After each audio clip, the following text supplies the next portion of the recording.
February, the United Kingdom became the first country to permit a procedure known as three-person in vitro fertilization. What are the benefits of the technique and why scientists developed it at the very first place? All living organisms are made of small units known as cells. Located within these cells are special structures known as mitochondria. These bean-shaped structures are the power stations of the cell.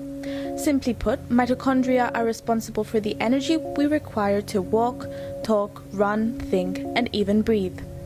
But what exactly happens if these internal power stations become faulty? In severe cases, mitochondrial diseases can lead to problems in vision, difficulty in breathing, and even organ failure, with the brain, heart, liver, and muscle being the most commonly affected tissues and organs.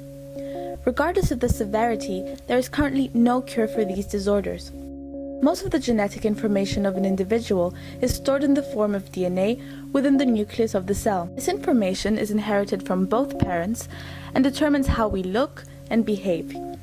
It basically governs what makes us ourselves. Additional genetic information is contained within the mitochondria. This mainly contains genes required for processes involved in the production of energy. Unlike the DNA found in the nucleus, which comes from both parents, the information carried by the mitochondria originates entirely from the mother. Unfortunately, this also means that if a mother has faulty mitochondria, these will then be passed on to the child, making the chances that it develops a mitochondrial disease very high. But what can we do about this?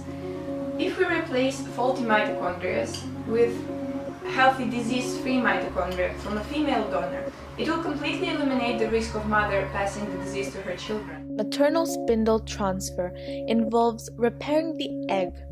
Nuclear genetic information from the egg of a woman with faulty mitochondria is removed and inserted in a healthy egg free of faulty mitochondria provided by a healthy female donor. The egg will then undergo the procedure of in vitro fertilization, where it will be fertilized with sperm from the father. Alternatively, the repair can occur after fertilization through the procedure of pronuclear transfer.